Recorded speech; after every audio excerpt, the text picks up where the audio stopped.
Make America great again. Uh-huh.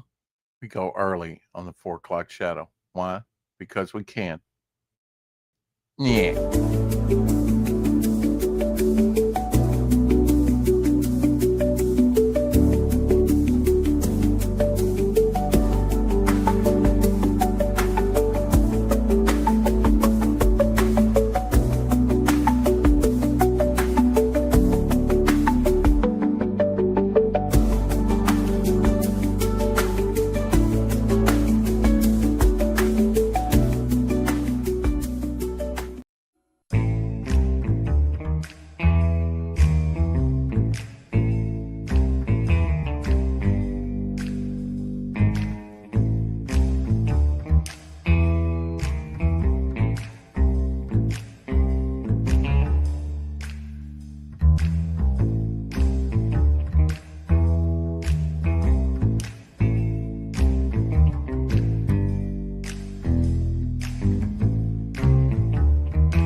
Our brethren are already in the field. Why stand we here idle?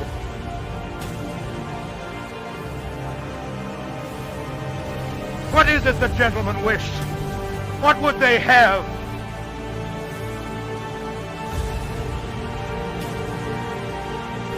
Is life so dear, or peace so sweet?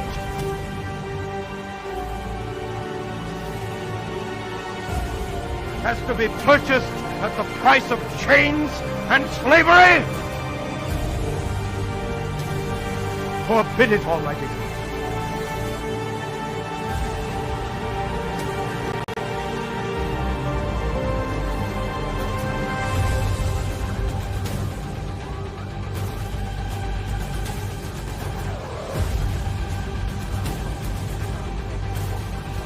I know not what course others.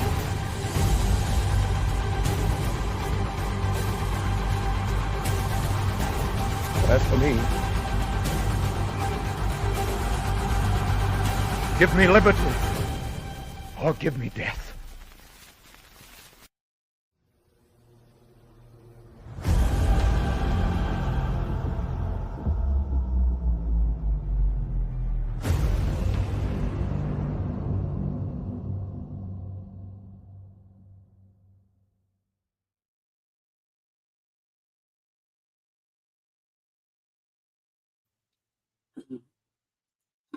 Hey, all, and welcome to 9/11. 9/11.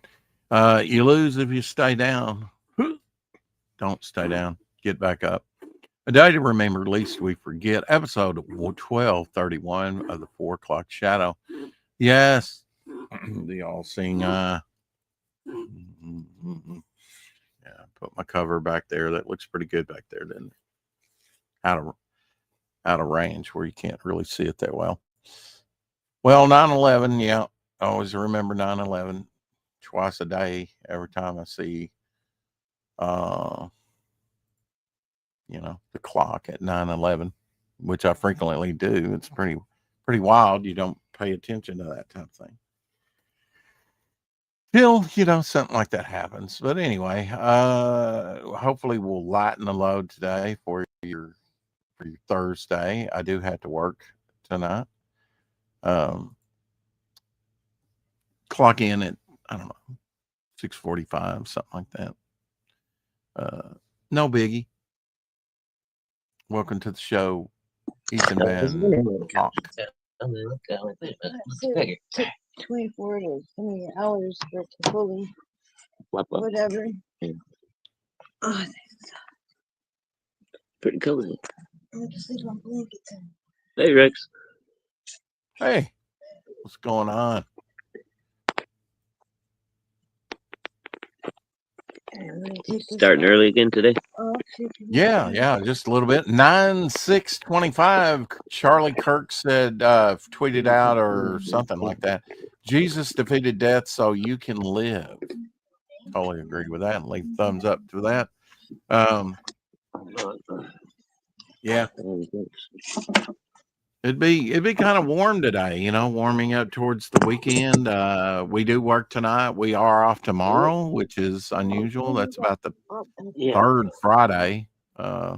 Friday's as good a day to take off. It's maybe even better than Thursday. So I'm good with it. I'm down with it. Got 3 days work, after I get tonight in. 3 nights work rather in. Got paid by our last backer to the book and went over to the bank just a few minutes ago and got the money out just so that I'd have some cash in my pocket, more than what I had. And not that I'm looking to spend it or anything, but it's good to have cash. I did pick up some stuff last night at the store. Needed to get some, snacky poos for last night. Did west side of Truman. And you remember this little black box back here? It says license cards, playing cards. Oh, yeah, yeah. I went to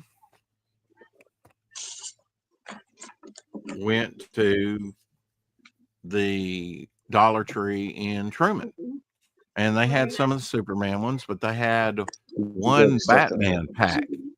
So Garcia Lopez artwork on the box. Oh, very cool. I thought I would add this to, for $1.25. Why not add it to my little display and my Superman cards? Why not?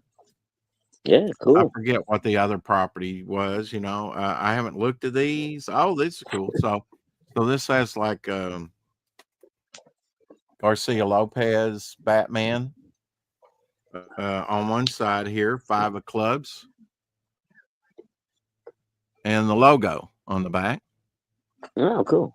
5 of clubs, and apparently got classic. A few classic got logo on the back there, and got on 6 of clubs you got like an old Batman cover with the penguin. Oh, that's interesting. That's neat. I don't think they did that with Superman. And then here he is rushing forward again. Some Garcia Lopez artwork. He does a lot of their designing and has for decades. But now these are a lot neater than I would say than just the various artists that did the Superman, because they're giving you some old covers, some Golden Age covers and stuff. That's cool. With the logo on the back. And I'm not sure about this artist here, who that would be, but very nice. And then here's a Carmen Infantino from the 60s. Oh, wow. Yeah, look there. That's all right. 10 of clubs. That's a lot cooler than just having, static images of Batman or whatever. Or Superman. Yeah, like in the Superman thing. Yeah, look at that. I mean, you get to see some of these Detective Comics and Batman comics. Very covers. Cool. Yeah, from various artists.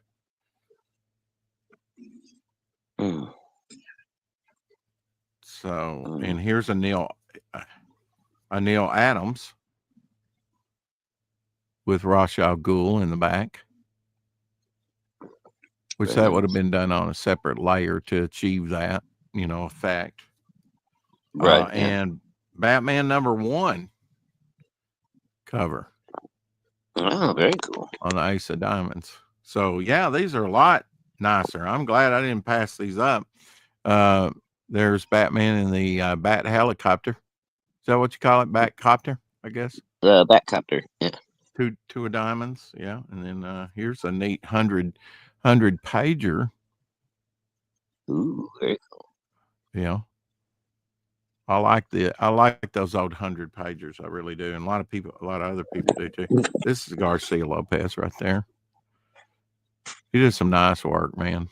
I liked his Batman. His Batman looked sufficiently menacing. There's another Penguin Batman cover. So I like the covers. I don't know who's doing the sort of fill-in artwork here, but it's nice. Here's a robot cover from Detective Comics.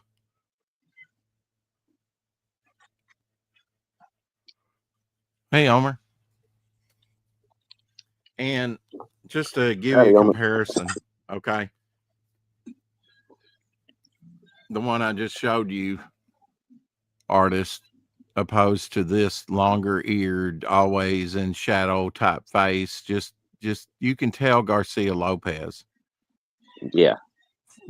How he did Batman, because he always gave him some kind of look, But now I like these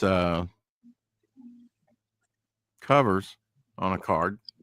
Yeah, those are pretty neat. I like that. That's pretty neat. Yeah. And this one here depicts, Batman holding up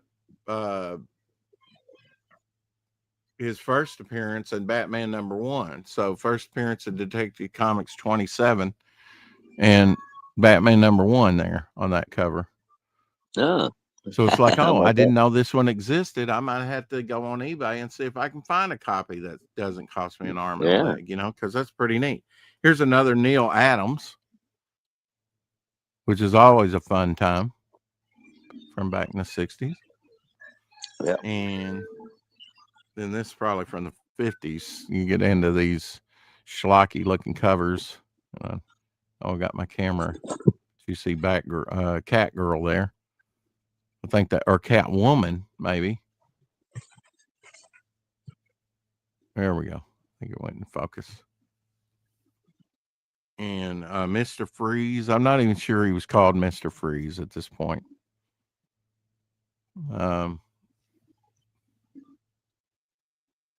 Mr. Zero. Mr. Zero. They call him Mr. Zero. Oh, and Batman's first appearance. Detective Comics 27.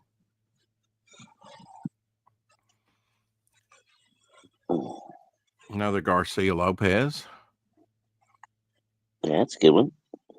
Yeah, swinging in. Nice. Batman #11.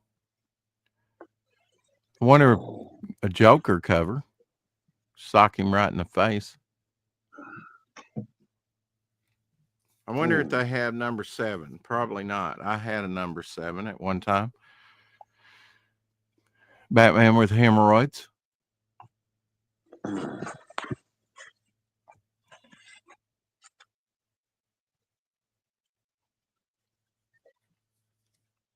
Nice shadow here. Cover. Simple cover. Yeah. I have you now. Yeah.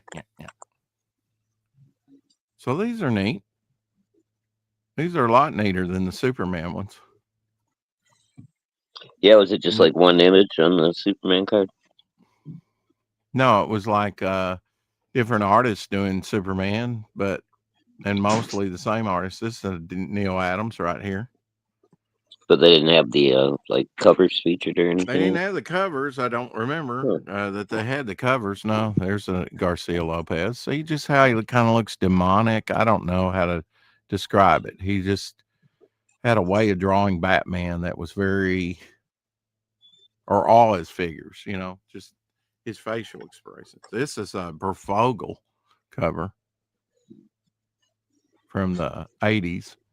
Very Hmm. nice with the water and the, and then, wow, this is cool. 3D dimensional 3D Batman Adventures of Amazing 3D action, probably from 1953, early 50s. Oh, When very neat. like to have that. That's cool. And then a nice Riddler cover. Yeah, that's I a good think one. by Infantino. Or no, that's a Gil Kane. Gil Kane cover. Is that Gil? Oh, okay. Checker top cover. Nice Catwoman cover. Yeah, no, it's not bad. Yeah. And classic Joker cover from Dick Sprang, I believe. Detective Comics. And the first appearance of Robin, Detective Comics. Dick Sprang, all right. First appearance of Robin. Boing. Doing. Hey, Crooked Painter. Jumped through a hoop, and it's been a circus ever since. There we go. Parachuting in to save the Allies from the Nazis. Hey, Cricket Painter. God, dog. That might be a mild Garcia Lopez piece, I think. He went for the bigger ears somewhat.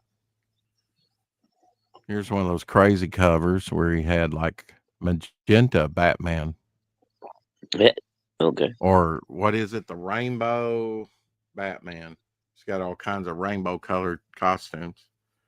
His costume That's died in the wash. So. I think that's kind of based. I think this one's probably based on the artwork of that. I almost said Neil Diamond, Neil Adams cover that I showed earlier. Neil Diamond. Greco and Rosie. Mm-hmm. Sweet Caroline. Did you say in the commercials that they're doing some kind of new movie where I think it's Dennis O'Leary is playing a Neil Diamond impersonator? Oh wow! It's just, I don't know. I've been seeing the commercials lately. That's pretty cool on YouTube, and it's a strange concept, but okay. I think this is a Garcia Lopez cover from back in the day in the 80s where they're on a Joker big cake, frosted cake, and like they're tied up, and kind of like the candles. And then there he is without his cowl. Ooh.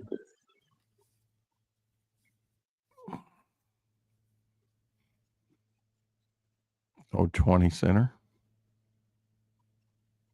Maybe Nick Cardy. I'm not sure. Some old classic covers, though. There, they must have been in Venice. Look, he's attacking a, what do you call one of those boatmen in Venice? Gondola. Yeah, a gondola guy. He's like attacking gondola. Gondolier. He's a gondolier. Another gondolier. Okay. Another. Ooh, a Robin getting a little slash out of Catwoman there. Oh. And he shouldn't have got fresh. This is a classic one. Classic cover. Oh, yeah. I think that might have been the Mad Monk story. Oh, here's him going up against. Here's a Joker card going up against Two-Face. Oh, there you go. We are now to the Joker cards. So those have to be special with Batman, right? Batman and the Joker. Oh yeah. Or as my daughter called him when he was like, because she was like born in 86, right? Mm-hmm. About mid 86, and then Michael Keaton's Batman with the Joker came out, right? And she called him the Shoker, because she couldn't say Joker. Yeah. Here's the classic one of Neil Adams. Yeah. I think I've got the dollar version of this or something that they reprinted years later. Oh God! Batman in jail. Oh, that's different. Star Spangled Comics appearance. Star Spangled Comics. Grim looking Batman. And one more. Let's see. The 4 clubs with the Riddler cover for the win. So those are neat. Those are neat. For $1.25, that's neat. You know, if you don't know anything about Batman, it's really neat. You know, you might learn something. If you kill him, you might learn something. You might not learn something. Yeah, Kind of laid back. Huh? Heck of a deal, right? What happened? I said for $1.25, that's a heck of a deal. Yeah, I think so. I mean, you know, I've got the display. I've already got 2 packs of the Superman ones. And this was the only Batman. I was like, oh, they got Batman too. For $1.25, I'll get it, you know, and I'm glad I did. Now that I look through them and see the different covers and things. Right. Definitely a deal. Maybe one of these days we'll do a Momentum playing card set. You know, that would be cool. I would like to do some playing cards.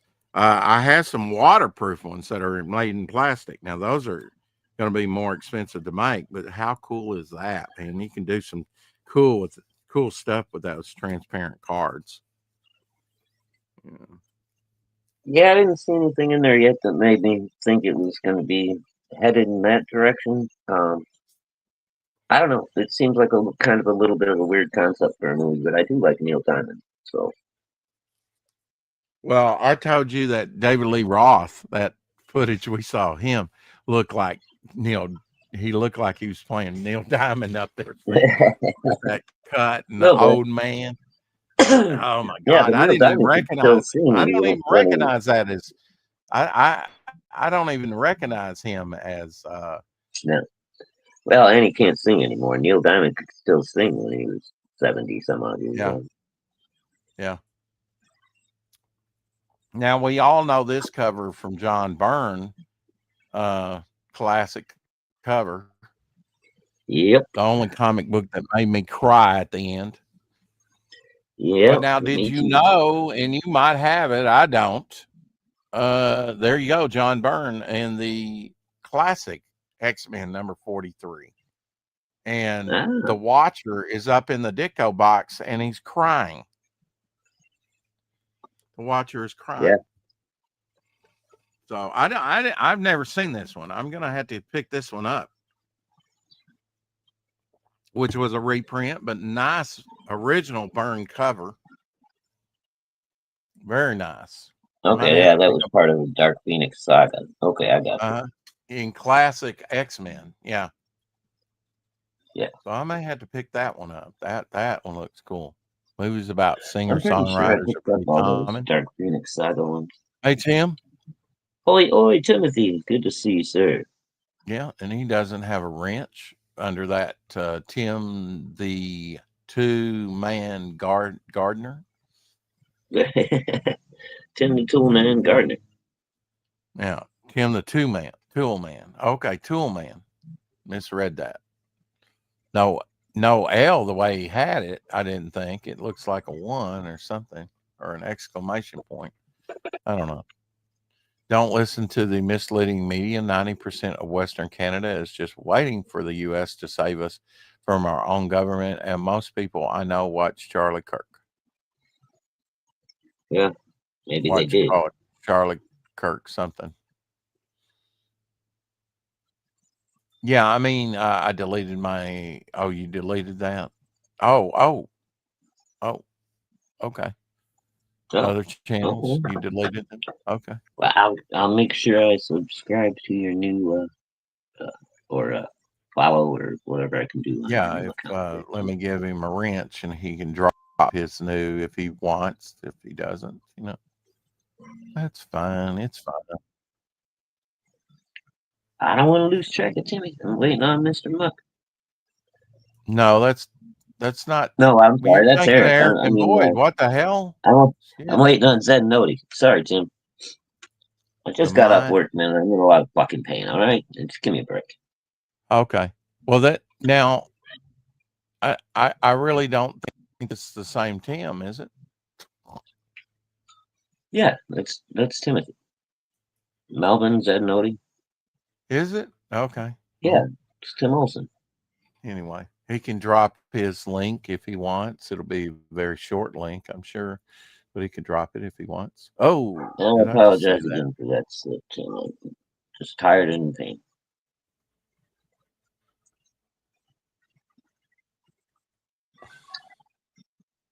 Oh, man.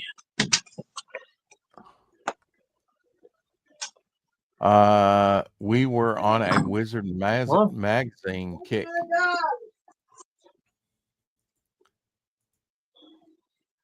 So Wizard magazine here, and it's got the Dark Phoenix saga in it as well. I never saw this one. Masterpiece No, I didn't. edition. I didn't pick this wizard up. I don't think. Yeah. I'd like to have this, the 10 greatest X-Men stories ever, introduced by Jim Lee. Yeah. Look Hail at that. Apex counts. Little content page. Burn artwork. Very nice. I wouldn't mind picking this up. Well, Jim Lee looked really young. Oh, I remember this was one of the first stories I read of X-Men, where he shaped and warped reality. More Matard. Oh yeah. He was. Is that character different from Legion, or is it the same character? That's no. That was There, the heck was Professor his X. name? He was in the Hellfire Club. He's the one that messed up Jean Grey's brain. Oh, Mastermind. Mastermind. Uh-huh. Of course, you probably heard this. It's all over the place. DC Comics cancels Gretchen Fokker, Yeah, good. Mark Red It's the Hood least after you one deserve. following, and fired him. And they keep calling her, and it's okay. Yeah, Again, piece of shit. what were you born? He was born a man, so why not? Just because he looks like the way he looks doesn't mean that he's a woman, you know. Still got some dangly bits there. Dangly bits, and even if he had them cut off, it's still a him. Hello, it doesn't matter. You're still a dude. Mm-hmm. Now you're just a dude that mutilated yourself. Saga, yes. Well, good. It's good to hear some good news today come out of all of that. What? That they captured somebody? No, that they fired that fucking bitch. Did you hear what she said yesterday? Oh yeah, she's not the only one that got fired either. There were some others for their comments got fired from their jobs. Good. And I'm glad. I'm glad. You know, so. I mean, when you're celebrating an innocent person's fucking death like some kind of scumbag, you don't deserve to work anywhere. Well, I mean, just like that girl that got stabbed, the other people around her didn't even try and help her. There was one Hispanic guy trying to help her, I think, from bleeding to death, and they were saying, "Oh, the guy that stabbed her kind of cut his hand somehow or something in the process, dumbass." And they were like, "Oh, he cut his hand." It's like, yeah, after stabbing somebody to death. Here's a lot of those people didn't even know that girl had gotten stabbed and were just reacting. Yeah, it's all.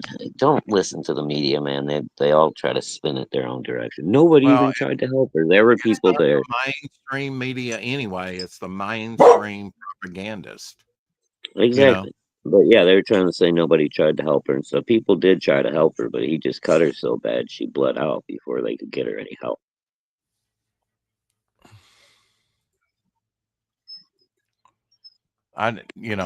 Like I say, I don't keep up with it. I don't want to keep up with it. I mean, I want to be informed, but yeah, I know, Crooked, it's cancel culture, but at this point, turn around, fair play. 1 sec. Honey, you got your... I got to mute for a minute. Okay. I do have a cartoon, and there was only 4 episodes, and they're only about 5 minutes long. I think you can click on that if you want. It's Micro Ventures. Micro Ventures. Micro Ventures, plural, ran only 4 episodes at about 5 minutes runtime each. But go check it out. Professor Carter, Mike, and Jill changed to micro size near a pond so that they can get a closer look at a bullfrog. And the adventure begins anyway. But there's Micro Ventures. Check that out. It's only 4 episodes. You can, once you know, I'm sure YouTube will recommend the other ones. I plan on watching those early tomorrow because I've got to go to work. Although I could probably watch an episode after the show. So are you working tonight, Rex? You got to go in early again, or? No, well, 6. No, I just started early. I said I'm ready to go. Let's go. Okay. A little bit Hey, early. Ryan, Octagon in the house. Nice to see you, Ryan. Let's get her done. I did send a notice to the printer and was like, "What's going on? Need to get the proof so that we can go, so we can print these up." But I'm sure she will probably have it for me and print it up next week, the sketch cards. And I'm, anxious to start working on those sketch cards for everybody and draw more. And they're going to be smaller size, kind of like this Alterna card, so there's not going to be much to them as far as drawing. I mean, now I'm going to try and pack as much in there as I can, but size wise, it's not going to take me like this thing did several hours to do. Right. Very happy how that turned out. I hope everybody likes that. That'll be printed in the art book, maybe on a trading card, maybe a print. Who knows? We'll use it for something. But I will start laying out some pages, at least bordering off the pages, for the story. So maybe when I get home, I'll do a late night draw stream where I'm just kind of mulling around. It depends on how I feel. I need to push myself. I'll have tomorrow night off. I already know I'll have tomorrow night off, so I have a 3-day weekend. Woohoo! Oh, that's cool. I kind of think that they're going to send me to east side of Truman. I did west side. That's not the one that's so bad, but now my tablet went squirrely on me. Sometimes you lose signal or the tracker kind of jumps over here or you're running parallel, not exactly on the street. And it's a labyrinth. It's a maze over there, so it's very hard to track on how to strategize what to do when the cursor is like going, yeah, you're way over here. At one point I was over on the east side of town. Oh, so, and then it'll just stop and then have a gap and then start up again. It was weird, but I think I got most of it and got done actually early. If I missed 1 or 2, it was like, yeah, I'm not sure about this. And the tablet's not going to help me out any. So I'm out of here. I actually sprayed on the interstate till the end of the zone to get that much in because it's considered in the zone. Off to the side because they're going 75 miles an hour, trucks going 70, and I'm going 14. Yeah. Holy shit. Yeah. But there wasn't much traffic at that time of night. So, I think I got done, clocked out at like 1:15 last night.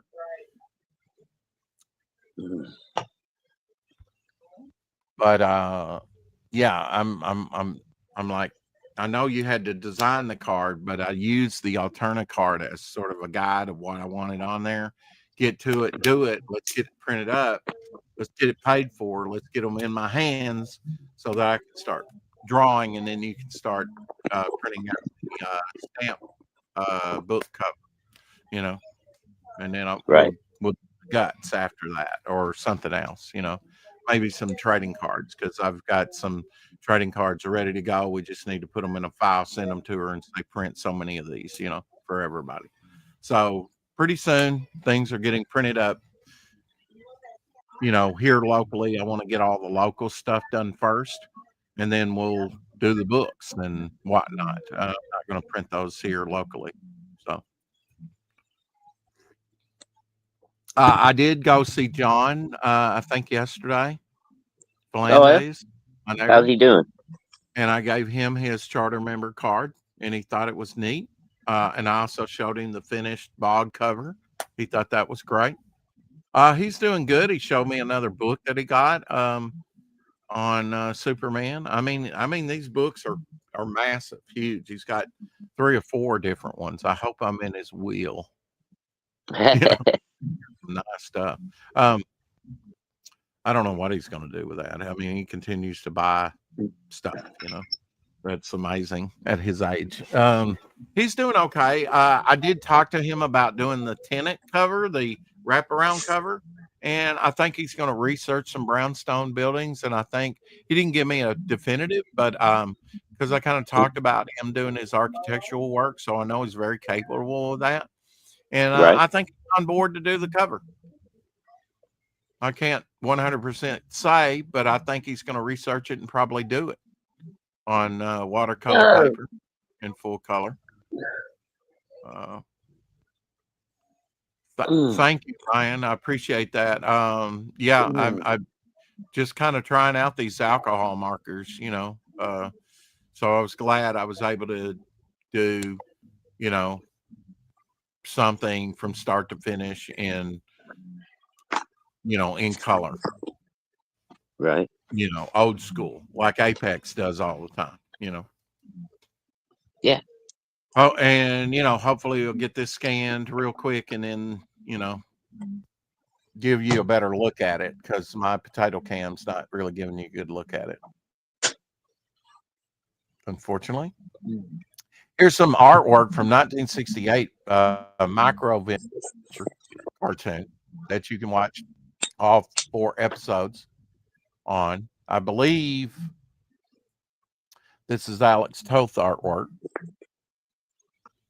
Series that didn't really take off, but interesting nonetheless. They're with giant ants and they're shrunk down. Don't know why. It's a neat concept. Don't know why, it only got 20 minutes of play, a little bit over 20 minutes of play in episodes, but I found this interesting. Hal Foster, in Prince Valiant Sunday strip from December 25th, 1937, features Valiant disguised as a demon-like creature to do battle with an ogre. Huh. Now, when I show you this, you'll go, oh, that's where he got it from. Yeah, that's where he got it from. Jack Kirby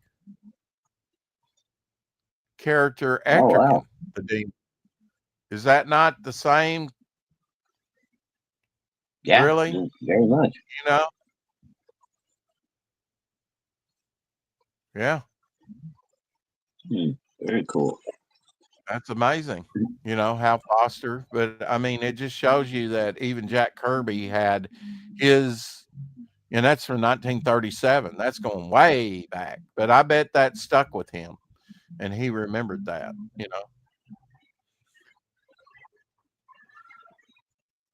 Here's a Jack Adler. That's a partial photo cover with the building and cars there. That's in the, I don't own this one. Wish I did. Where's the demon cover? That's where the demons come from. Yeah, I would say so. I mean, I think it's kind of unmistakable. I think that's kind of unmistakable. Almost, line for line. Yeah. 1954 Joe Kubert tour. It's very cool. Look at that dinosaur cover. There's your lizard representation for today, Lorenzo. Look at the coloring on that. That's wonderful for 1954. That's nice. You go out to the supermarket and the only thing on the menu is lizard, because he can't afford to eat his only friend, which is a monkey. I guess that's a monkey. Type of monkey. You got to learn to shock the monkey. I'm just saying. Yeah, if you thought you were going to tune in to talk about, things in the news, I will leave that to other people. We're going to talk comics. This is Barry Windsor Smith on the pencils with Neil Adams on the inks. This is an unpublished Conan page from 1970s. Wow. So Barry Windsor Smith with Neil Adams inking. Very cool. Very cool. Is that the bat signal? No, that's a pterodactyl going to eat your ass. Yeah. No. And they probably use Zipatone on that. I don't know that for a fact, but because it doesn't really look like it Zipatone. looked like it might have been. Yeah. These are actually drawing vulture sketches by Dylan Samuelson. So these are very nice. When you blow them up like this, it does look like artwork. But if you get away from them, they look like photographs of these birds. Cool stuff. Look at that. Nice subject matter, right? Hey, it's my cousins. Yeah, I know. I knew you'd like that.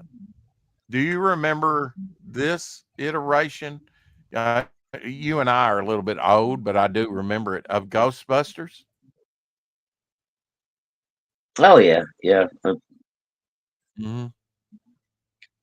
That was a weird time because you had the original Ghostbusters and then you had just Ghostbusters, and they had two cartoons out at the same time. You remember? And the new Ghostbusters. Remember? You had the new Ghostbusters as well. Yeah, new Ghostbusters, I think, was a little later, but yeah. Just don't cross the streams. That's right. Whatever you do. I don't know what this is called either, but I've played on one of these. I've seesawed on one of these. Yeah, it's some kind of a. Yeah, I don't know what they would call. What would you call this? Glider, maybe. A swing teeter-totter type. I don't know. Yeah. These were fun. We didn't have to worry about getting dropped from the apex. No. Here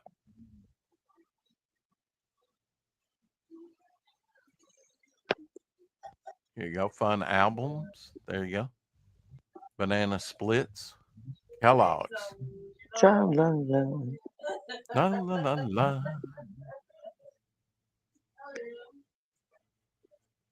Tra-la-la. Yeah, I mean the elephant looked like a mop head, you know. If you think about it. Meanwhile, back at the Legion of Doom, no, the Black Lagoon. Uh-oh. Let's make some tadpoles. Hey, old creature getting him some. Yeah. I prefer rubber lips. If that didn't do it for you, you know, here's you some lizard representation. Oh. Yeah. Oh man. So what hurts? Is it like all over? It's the whole left side of my body from the ankle up to my hip. It's the whole 9 yards. Yeah. Yesterday was Virginia Madison's birthday. Do you know that actress? Is it Madison or Madsen? What you said. Okay, yes, then I do know her. Yeah. That's Michael Madsen's sister. Hard to believe, but it is. She's well, it says here she was in Gotham. I don't remember what she played in Gotham. She was in Dune. Now I remember that. Yeah, she was in Highlander 2, Electric Dreams, Red Riding Hood. Let's see, The Rainmaker, A Haunting in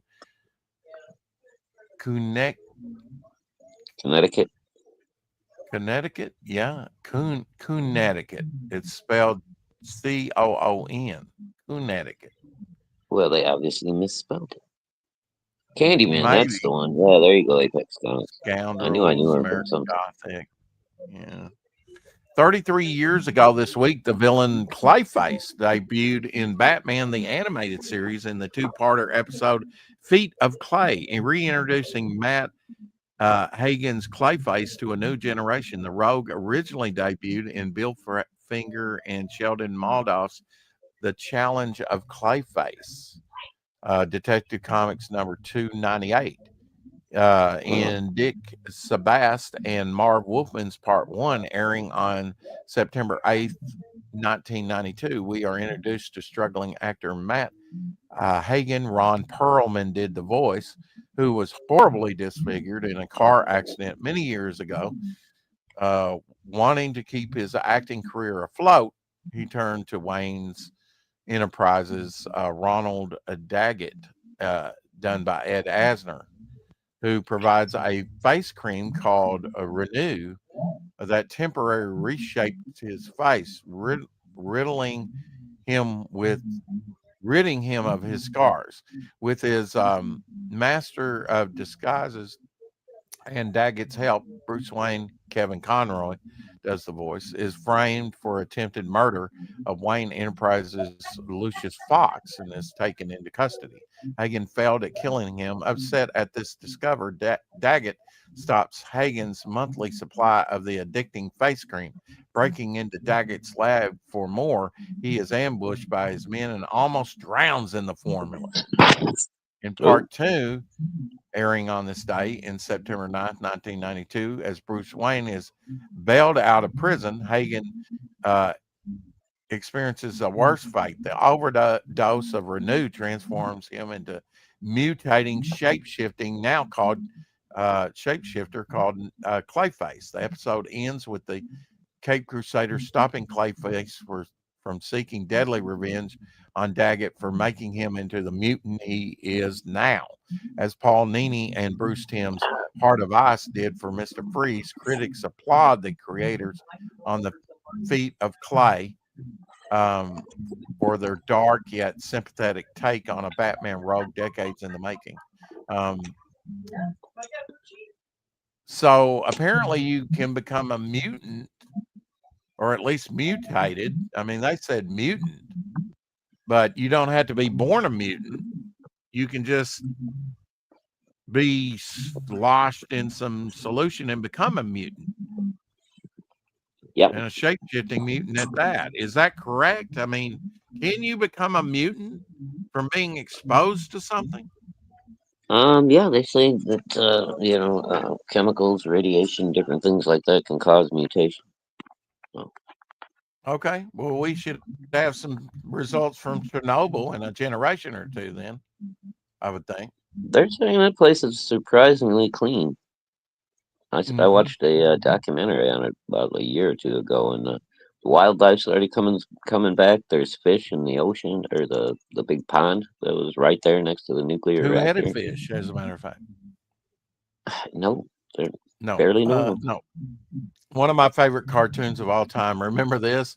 When the dog thinks he's lost his little kitten friend, and she's like making cookies.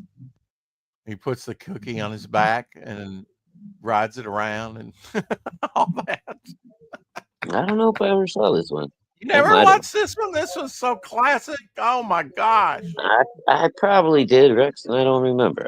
It would have been because the dog is traumatized as they're making the dough, and because it sees the kitten climb into the bowl, and then she starts making cookies and rolling them out, and he's like, and then the cookie cutter, and then she does the cat, does them into cats and says, "Here's you one. You want one?" He's like, puts it on his back because the cat like to get on his back and claw his back, and he's like, till she kind of curled her up, and it's a great cartoon. Warner Brothers. I mean, when you consider the shite that we get today, Here's a Yeah. classic 1966 double bill poster. How cool is that? Rasputin, the Mad Monk, that was played by Christopher Lee in that movie. I don't know that I've seen that one. And the Reptile. I've always wanted to see that. I think maybe I've seen it once, maybe. Probably the best thing about that movie was the makeup for the Reptile. Yeah, looks pretty good. And a rare female monster, really. Because Oh, when it very comes to cool. females, you only get like 50-foot woman, brides of Dracula. I mean, you don't really Right. get a lot of the wasp woman. I guess there's been females, but they've been Yeah, there's kind been of a few, but you don't get a whole lot. don't get a whole lot. Yeah. What was the one with the vampire girl from outer space? The real hot chick. That was a good one. Mm. They This is a rescued. single tree, the biggest cashew tree in the world. Now, remember, cashews are part of the poison oak family. Cashews are bad for you. It is estimated to be more than 1,000 years old and covers an area about 2 acres. So this is all one tree, cashew tree, Oh, Carrie. the largest in the world. Oi Savaloy, Bride of Frankenstein. Yeah, that's probably the most famous female monster, I would think. Bride of Frankenstein. Yeah. Although she wasn't really a monster. She didn't kill anybody or anything. Yesterday was the anniversary of the release of this movie in 1987, and yes, I went to see it at the theater, Hellraiser. Oh, yeah. Good movie. Yeah, definitely kind of different for the time, you know. Clive Barker. No, not that one, Apex. It's fairly famous. I forget what the girl's name is offhand. I'll think of it. I think it was like a one-word title. How atomic mushroom clouds are actually bigger than they look. This is a chart that they put out. Pretty cool. Red is Mount Everest. So an atomic explosion mushroom cloud goes higher than Mount Everest. Wow. The blue is Mount Fuji, and the green line, and I don't even see it. It's small. Okay. They just did the building, Empire State Building. I didn't see the blue one at first. Yeah, okay. Yeah. Now I see it. Mount Fuji. Yeah. But yeah, wow, that really reaches the atmosphere, doesn't it, when you set one of those things off? Does. Yeah. My favorite atomic explosion is in Terminator when she's grabbing the fence. Oh, yeah. Yeah. And because of the skeleton, you know, with the wave, it's just like in her dream, you know. I love a good dream sequence. Like in Werewolf by London. The electric chair toy, 1978, made by Pointer. I hope I said that right. But yeah, the actual toy, electric chair toy from 1978. Batteries sold separately. Yeah.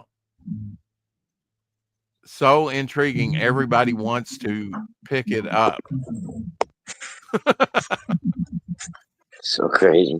I've got a couple ex-wives I'd like to strap. Oh, anyway, moving on. Yeah, just kidding.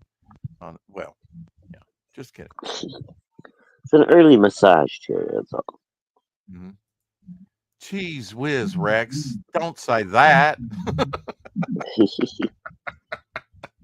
Yeah, there you go. You might as well use Bella Lugosi. Cheese whiz. Do you like cheese whiz, Shadowhawk? I mean, I ate it when I was younger and didn't know no better. I make my own. Yeah, I mean it's kind of like concrete in the jar, and then you microwave it, and it becomes liquefied lava, hot as lava. Yeah, you know, molten baked cheese lava. Yeah. But yeah, usually I'll just I make my own cheese sauce anymore if we're doing like nachos or anything like that. Oh yeah, you can put some Rotel in there as well. I don't know if you've seen the underwater. This is a high quality map of Derinkuyu, I believe, an ancient underground city that was found in Turkey I've seen some photos of this. This is not like photos, but this would show you the underground complex as mapped out from a side swipe. It's 60 meters deep, 200 feet deep, and should shelter up to 20,000 people.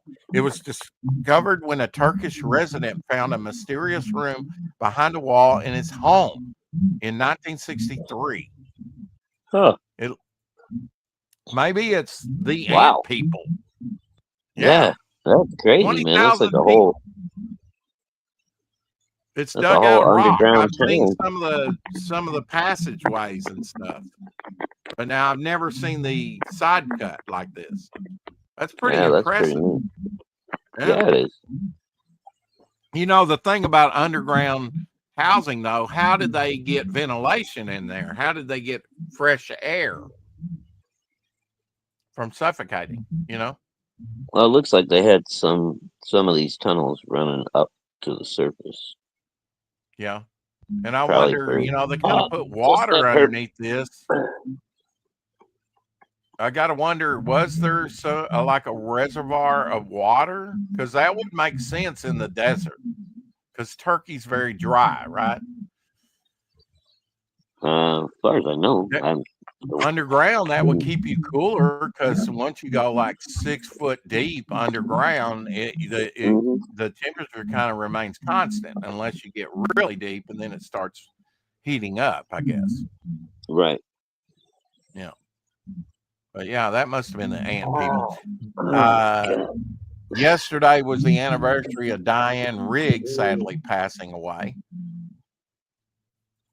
Wonderful Diane Rigg. My first wife looks a lot like her.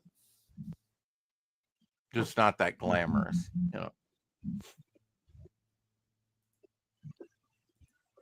So the anniversary yesterday of Diane Rigg passing away. Herb Lom. I always remember Herb Lom. He was in Mysterious Island, Return of the Pink Panther, Phantom of the Opera is a big one. I always remember him in. He was born in 1917, like yesterday. Yesterday was his birthday. You probably remember him mostly from the Pink Panther movies, but I remember him playing the Phantom of the Opera. Not a very good rendition of Phantom of the Opera, really. But you know, they made that opera house for that production. That's one of the biggest sets, and they still use it today. It's been in several movies since they built it. Oh, yeah, I wasn't aware of that. Yeah, and he was in Spartacus too. He was in El Cid. That was another. I think El Cid was another movie with Charlton Heston. Bunch of different things. The Dead Zone, Hell Drivers.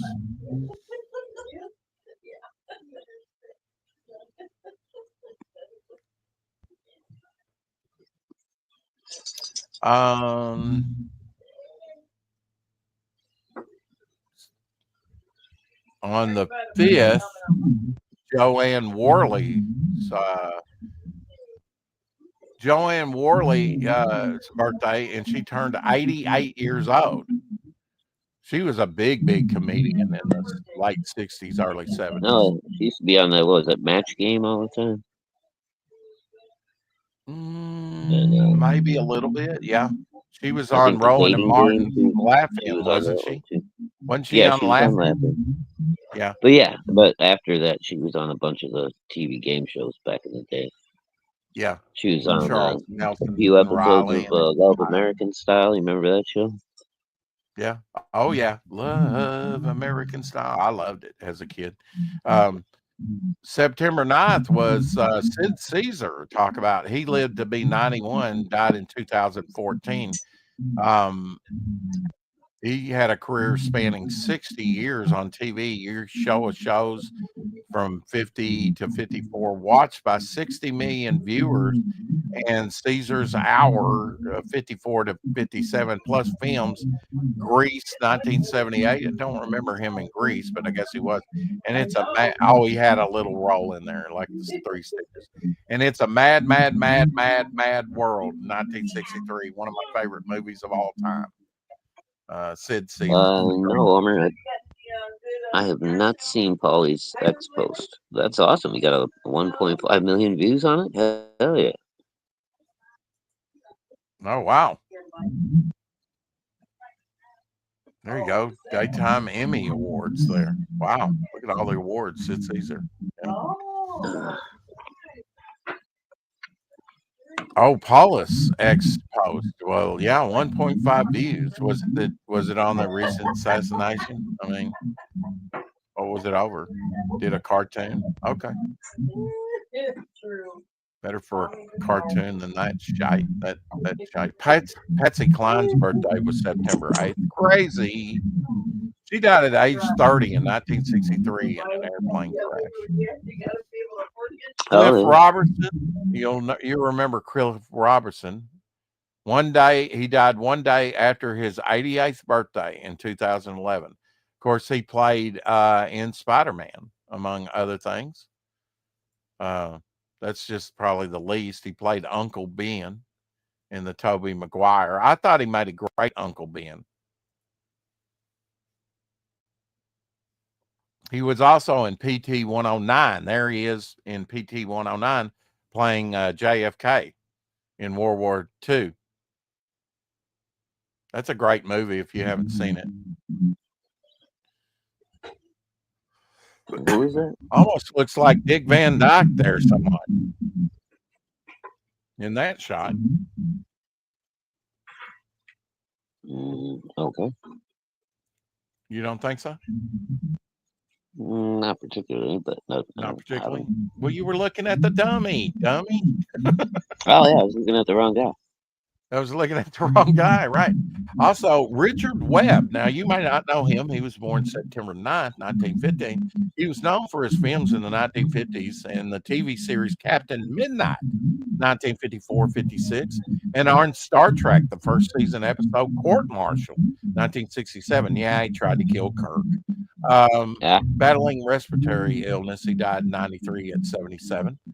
I don't know. It says suicide gunshot. So maybe it was, Well, maybe he had, yeah. What do you call it? A terminal illness, and he just decided he didn't want to wait for it. I don't know. Yeah. He did Gunsmoke too. Of course. Who didn't? Yeah, of course he did. And it's the 70th anniversary yesterday of Gunsmoke. Just wanted to let you know. Had to get that in there. All right, that's 2 drinks, Kira. And there'll be more. Just hang on. September 9th was also Angela Cartwright. Now, she's mostly known for Lost in Space from 65 to 70 to 68. She's 73 years old now. She played the older daughter in Lost in Space. As a little girl there in Danny Thomas. Danny Thomas show. There she is. There you go. Age gracefully, folks. Age gracefully. She posts all the time about sci-fi stuff on X. Also, Charlie Durkop. You might not know him, but you'll know his mug or his face. September 11th was his birthday today. 1936, most recognized for his roles in films like Bush Cassidy and The Sundance Kid and Gunsmoke. Got to put that in there. The Sting, Policewoman. He was in that. He passed in 2024, just last year, February 25th, age 87 from pneumonia and heart attack, unfortunately. But yeah, he was always playing a bad guy.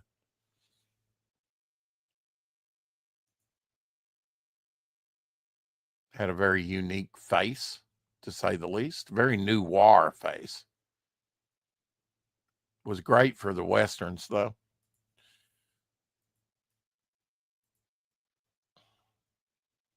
And Christy McNichol. Christy McNichol, born today in 1962.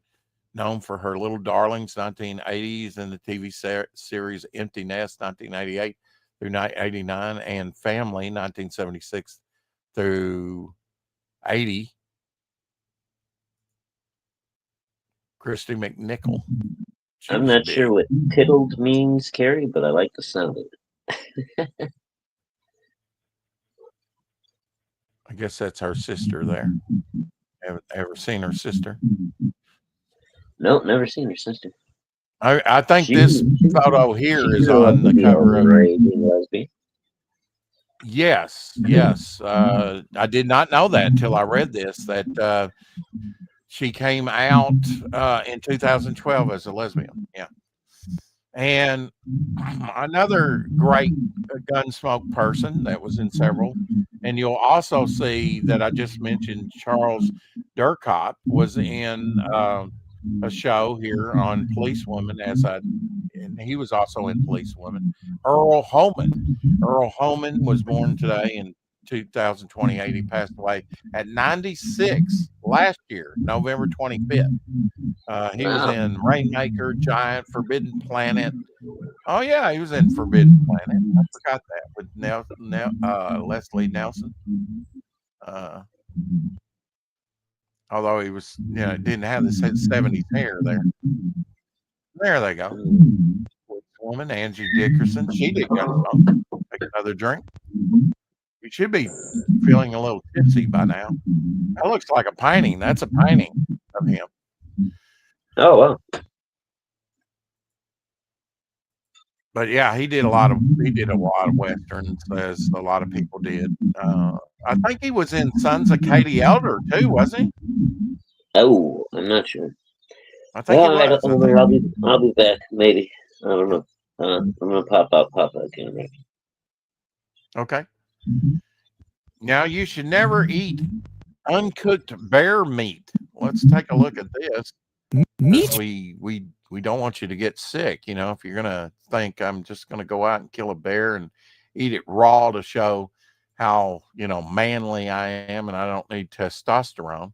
Well, Meat from a bear can sometimes contain an infectious parasite. Once ingested, the larvae are released in your stomach and migrate to your small intestine. There, they mature and reproduce, and the newborn larvae eventually enter your bloodstream. These larvae burrow into your muscle, which causes intense pain as they form a hardened protective cyst around themselves. And they can remain dormant inside these cysts for years.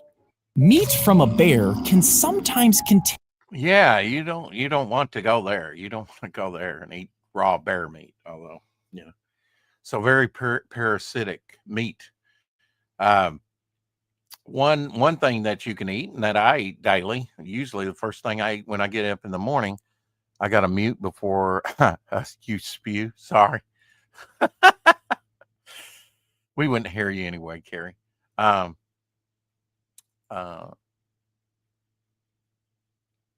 Walnuts will kill parasites within your system. Very effective at killing walnuts. I did not know this. Horror Ledger's Conrad Veidt, he was in Cabinet of Dr. Cachet, Caligari. He was in what else was he in? He was in The Man Who Laughs, which was an inspiration for the Joker. Nazi Spy, I think 1940. I have not watched that movie. I need to. And here he is with Bela Lugosi, who played Dracula in the 1920s, the head of Janus, directed by horror legend F.W. Murnau, who did I hope I said that right, Nosferatu. Cinematography by horror legend Carl Freud, The Mummy, that did The Mummy. The film doesn't exist anymore. So here's a shot with those actors in there together. Never knew they did this. Lost film, unfortunately. Very interesting. Silent movie. Yeah, Conrad Veidt was a big German actor. Coming out of the silent era. He didn't do much afterwards. I mean, he was in Casablanca. If you didn't know, Frazetta Funny Stuff, a book out there if you like Frazetta's more funnier cartoony type stuff. He ghosted for Al Cap for a while. Any of you remember Challenge of the GoBots? It's almost like the Super Friends logo, Challenge of the Super Friends. Welcome back. Welcome back, There. Shadowhawk. Don't know that I ever caught GoBots. 1955 Lincoln Futura concept car. So wasn't this the one that they made the Batmobile out of? Pretty much. A 1966 Batmobile.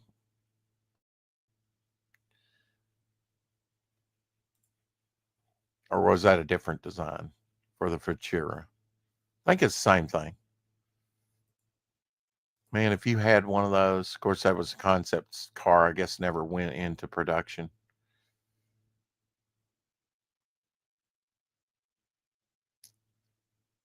Here's a look at Johnny Thunder. This is early Carmen Infantino and with Joe Gila on the inks. And Flash number 86. No, not that Flash. August 1947. I don't know. I think I said 46. I meant 47. So doesn't even look like, more modern day Carmen Infantino work, does it? Looks much more tight. Looks more like Alex Toth, actually, who was known for doing the Black Canary character. And I'm sure Toth probably had a Robert Kanigher, who did all those great war books, wrote this particular story. Goes way back. Robert Kanigher did all those Sergeant Rock books and stuff. All right, Rex. Hey, sorry, man, but I'm gonna bail. I'm in too much pain to fucking keep trying to pretend like I'm having fun here. We'll Okay. see about the sardine stream I scheduled earlier. I don't know if I'm gonna be up for that later either, so might have to cancel that. Sorry, everybody. I'm just in way too much pain. Yeah, because you delayed it a day. It's usually done on Wednesday night at 8? 7 p.m. Is that right? 7 p.m. Okay. 7 Central. So I rescheduled But it you for delayed tonight earlier, thinking I Yeah. was going to be okay. And I don't know. We'll see. I might still try to squeeze it in if I'm feeling better. Friday in a couple night's hours, another but, night. You can always do it on Friday. I know. You know. Right now, I'm dying over here. Hey, well, everybody have a good night. Who wants to eat oysters while they're dying? Either later tonight or tomorrow. Anyway. Adios. See you, Shadowhawk. Well, let's see what else I have here that's, they found this $1 million Batman comic in a dusty attic. In 2007, someone clearing out an attic in Pennsylvania made a discovery few collectors ever see in a lifetime. Hidden among old boxes and dust, they found a near mint copy of Detective Comics number 27, the very first appearance of Batman.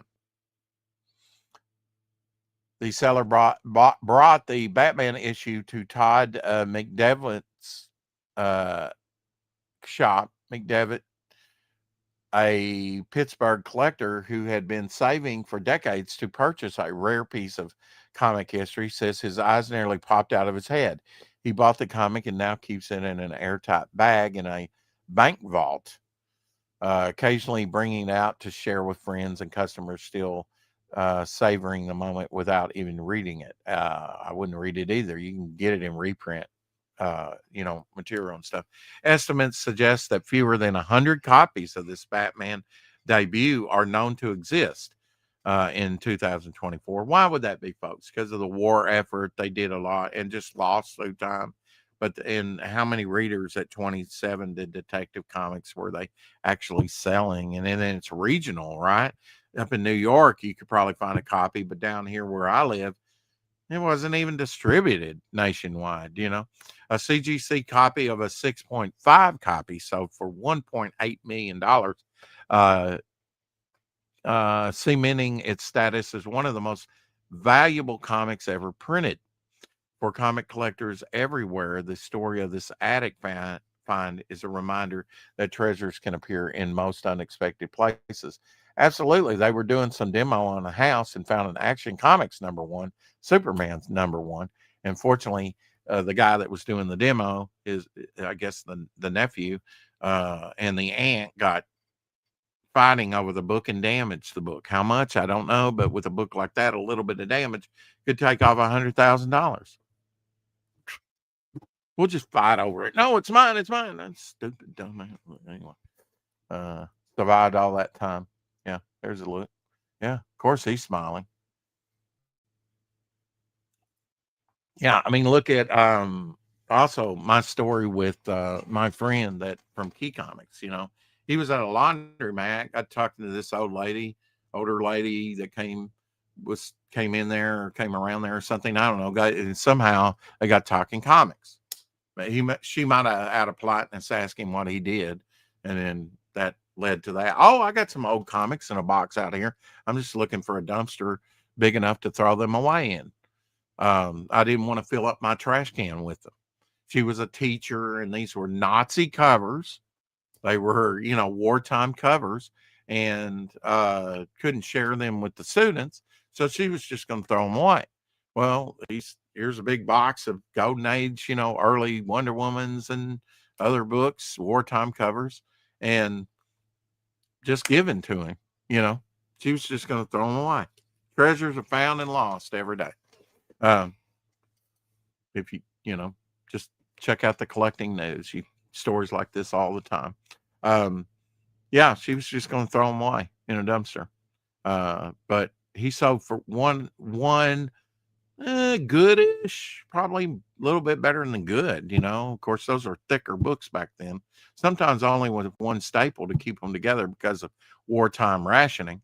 A lot of that stuff was just bailed up and destroyed. You know, didn't survive the test of time either, but they recycled a lot of that stuff. And then think about the early burnings of comic books in the early 50s after the Seduction of the Innocent book came out. There were people actively burning comic books in the 50s. So anyway, yeah, he sold that one Wonder Woman that wasn't in the top-notch shape like some others for $3,000, one book. She gave him thousands of dollars worth. And he was honest with her. He said, ma'am, I got to be honest with you. These books are worth some money, are worth a lot of money. She says, I don't care. I just want to get rid of them. You're welcome to them. So yes, maybe something like that can happen to you. I never thought that I would own, you know, when you start collecting, you think, well, I'll never own that. I've owned an Avengers #1. I've owned number 2.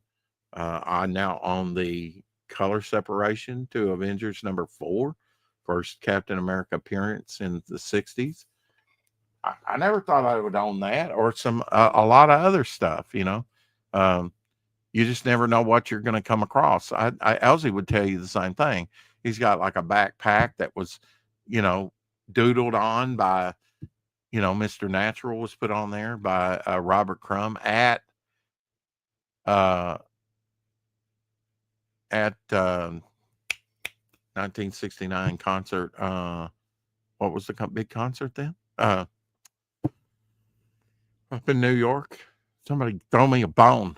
What was it? Anyway, and you know, Jack Kirby painting, all kinds of stuff that we never thought that, you know, and eBay, and definitely, and eBay and other places, you know, online make that possible. You never know what's going to pop up when.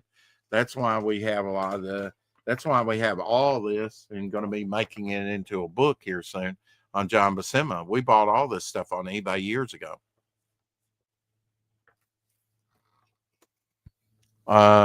Man, it's right here. It just ran across my brain and then I forgot it again. The big concert. That's just not coming to me. It came to me and it's out, you know. Brain works that way sometimes. Anyway, debuting on yesterday, September 10th, the current version of Jeopardy, hosted by Alec Trebek 41 years ago. Michael, starring Joe Don Baker, who passed away not too long ago. Linda Evans, who was on Big Valley and Dynasty, you know, premiered in theaters 50 years ago, 1975. As I said earlier, Gunsmoke, TV's longest running Western, premiered 70 years ago on September 10th, 1955, on CBS. And let's just see a little bit of that. A little bit of wording here. CBS presents the premiere tonight of an adult and provocative dramatic series of the Old West, Gunsmoke, starring Take Another Drink, starring James Arness, hailed by critics as the high noon of broadcasting when it was first excited millions on the radio. You are certain to be caught up in the tension which hangs over a sun-baked frontier community and to applaud a new star on television tonight at 8. Channel 19. Never had a Channel 19. But yeah, great show with James Arness. He was in The Thing. Howard Hawks' The Thing as the creature. He was in one of my favorite 50s sci-fi movies, Them, with the giant ants. Love him in that, you know. But yeah, he's great in Gunsmoke for many, many decades. September 10th, 1988, Sweet Child of Mine by Guns N' Roses was number 1 on the Billboard Hot 100. Sweet Child of Mine. I hear that all the time. The Littles premiered 42 years ago, 1983, on ABC. They animated The Littles. I remember watching that. The animated series Munchie. I did not watch that, really. Premiered 42 years ago in 1983 on ABC. Captain Caveman and the Teen Angels premiered 48 years ago in 1977. Star Wars year on ABC. Captain Caveman. And on September 10th, 1974, NBC aired the controversial TV movie Born Innocent starring Linda Blair. Born Innocent, I don't think I've watched this. I think Jodie Foster was one of those girls that attacked her. Gained notoriety for broadcasting a shower scene showing Linda Blair's character. Of course, she would do the Exorcist movie. That's what she's most known for. Played the character Chris being gang raped with a plunger handle. So not fun viewing. September 10th, 1953, Swanson introduced the first TV dinner. You're going to drink some Fanta and smoke tobacco pipe? Okay. TV dinners. So 1953 TV dinners. Yeah, they were, and all packed in aluminum, which is hard metal. You don't want to get it. Debuting September 10th, 1966 on CBS, the animated Space Ghost 59 years ago. It'll be 60 years next year. Wow. And Laugh Olympics premiered 48 years ago in 1977, Star Wars year on ABC. On September 10th, 2001, Blockbuster announced that it was moving away from video cassettes to make room for more profitable DVDs. I would call that a good move. The X-Files premiered 32 years ago in 1993 on Fox. Here in September 10th, 1941, M&M candies were first introduced. We've shown this before in a row. M&M candies premiered. A lot different look to them, just chocolate, you know, not the different color candy coatings. A whole tube of M&Ms for 5 cents. 1941. Debuting 50 years ago, yesterday in 1975 on ABC was Starsky and Hutch, starring David Soul and Paul Michael Glaser. David Soul passing away, sadly, last year. Polly Holloman passed away. She played Mrs. Deagle in Gremlins and Flo in Alice. She's passed away at age 88.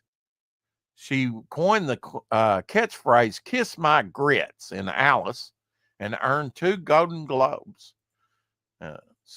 She passed away at age 88. There she is. Look at that hair. Woo!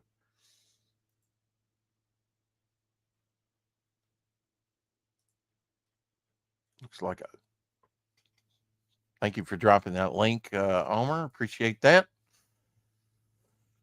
May had to watch that myself. 40 years ago, yesterday, Thundercats also opened up. He was only 22 at the time, the animator. Here's another picture of Polly.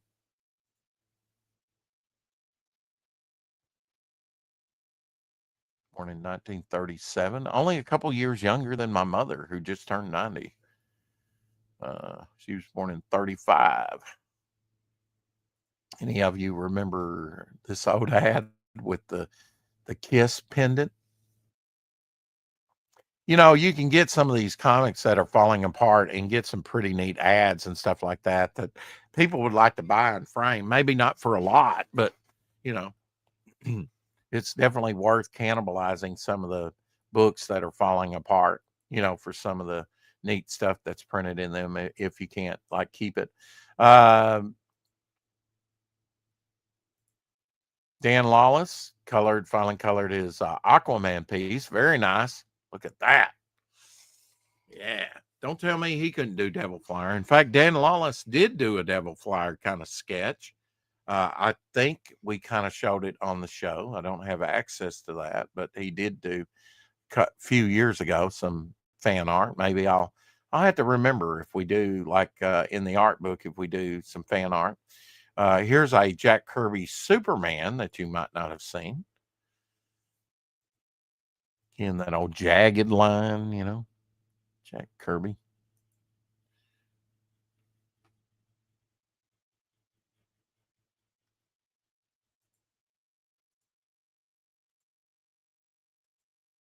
Sad that he didn't get to draw more of, you know, Superman. Here's a Tim Sale piece. I like that. Like the gray toning. Bang, bang, bang, bang, Maxwell Silver Hammer.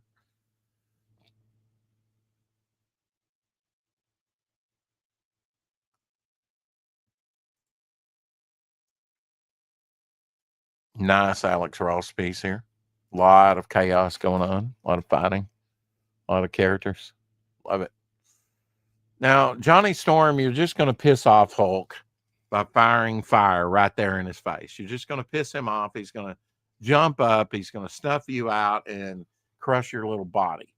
How is it that someone as powerful as Hulk never kills anybody? I know why Superman doesn't do it, but Hulk is supposed to be Raging Hulk, you know, where he just, he don't take no, you know, Colton Wortley piece here. Very, very, very grim. Can you imagine coming across that in the night with a flashlight? Oh, yeah. Hulk smash, Hulk bash. That's the Hulk I grew up with, where he would crush you. I wish he would do it more, actually. You know, if you didn't check out the Hump Day show, I'm told it had very good ratings, you know, kind of starting ratings. Check out the Hump Day show over there on Omer Glitch's channel. He's thinking about streaming all day tomorrow. I said, you're crazy, man. Wait till your hair falls out. Of course, he might like that, and the women might like that. Little, you know, Latino loveliness with his hairline. You know, just, you got to get some rest. You got to get some rest. Streaming a lot will catch up with you. Edwin in the house. Hello. It's good. Drop your link. I'm gonna shut it down early today. I've got stuff to do before I go to work. You know, I might rule off. Might want to sit here and draw a little bit before and kind of get the pages ruled off, like I did for the cover there. Cover's done. We'll move on to some sequential pages. I do want to enter Dr. Mask contest to do a piece for him. I've got some concepts in mind. I haven't really thought about it, but I've got my own stuff to work on too. I've got to get Ryan James some thumbnails. I've got just a million things to do, you know, trying to stay on the printer's ass to get this stuff printed, print this stuff up so we can get this stuff done, you know. Sooner I get those thumbnails to Ryan, sooner he can start a new 2-page spread for the book, you know. He's already finished up some great pieces, and appreciate all his help in that. composing, trying to distill it down to what I really want to show, making notes, and and there's only so much you can fit on a page, but we'll get there. We'll get there. Glitch cover. Got to do the glitch cover. That's right. I got to do the glitch cover. And we'll have, tomorrow night off. So maybe, 3-day weekend, maybe we'll do another weekend of drawing, late night draw streams. And I don't mind sitting here and just, looking at the chat and drawing and looking at the chat and being by myself. If no one joins me, they don't join me. I don't mind that at all, as long as I get some work done. I know I need to finish these 2 GO pages too. Want to get those finished and figure out what I'm going to do in that lower panel on the second page, because that could be a story. I forget how much I like Cipitone. I love Cipitone. Never used the chemical stuff either. I still got some old Cipitone. Don't know if it still work. I had to adhere it, but yeah, Devil Flyer magazine, it's going to be this big. It's going to be nice. I can't wait to get it to everybody. We're working on getting stuff printed just as soon as we can. So, get some of the frilly stuff, your freebies out and printed first. They don't take up that much room. Anyway, keep collecting, and we'll talk to you tomorrow. Remember 9/11, remember the Kirk family, and just be happy that you're healthy, wealthy, and wise. If you live in this country, you're all 3 of those things. So bow for now, and thanks for watching, as always.